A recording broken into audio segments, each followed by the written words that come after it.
We're back in 2.3 day 1, looking at some examples of end behavior, just some examples with the equations. Now, one thing that you can know is that anytime you see an equation like this, you're certainly welcome to put it on your graphing calculator and check it out, take a look at the picture, see if you can determine your limit notation for each one of those. Our goal eventually, though, is to get to a point where you can determine end behavior without actually looking at the graph, just kind of estimate it based on what we know about the cases. So, we'll start here.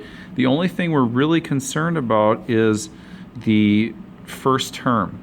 So that first term, the highest power term, indicates that we have an odd degree on this one. So this one's going to be odd, and you'll notice that it's negative out in front. So odd and negative, you could go back and look in your notes and just, copy what you have in your notes for that case, but you might get it a little bit more if you picture the graph. So when you picture this graph, odd ones, those go in the opposite directions, and the two ends, and the negative means that we're going to have it flipped, and so the negative version would maybe look something like this as far as the ends go. So I go x approaches negative infinity, x approaches positive infinity. Again, that's left and right. And so now I look at this little example I have over here, and I notice that it's going up as it goes to the left, so that is positive infinity. It's going down as it goes to the right, that is negative infinity. So that's my first one. My second one's very different. My second one has 5x to the 6th. An even degree goes the same direction in both ways, and since it's positive, it's going up. So there's some sort of graph, who knows how many squiggles it's got in there, but both ends are going to be going up in this case. So if I go to the left, negative infinity, to the right, positive infinity, both of those are going up, and so I can put a positive infinity on this one. Again, if you want to check these on your graphing calculator, feel free to do so. It's just a good idea if eventually you can get to a point where you don't have to do that.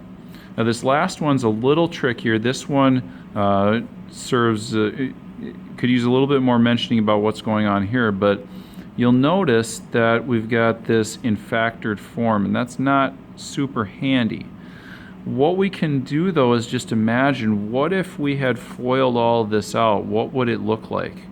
Now, I tend to just look at the ones that are x's only in here, and so for right now, I'm going to blot out that -4, I'm going to blot out the 3, and I'm going to blot out this +1 for each of those pieces. What you get then for all this is you get x times -x, and then times x squared. Now if you do all that, put all that together, what you end up getting is negative out in front, because there's only one negative, x to the 4th. So this is going to be just, there will be a bunch of stuff after it too. This isn't the only part of the formula, but it's the only part that counts for end behavior. And so now we think about that graph, and it's probably something like this, where, whatever squiggles it's got in the middle there, okay, maybe something like that.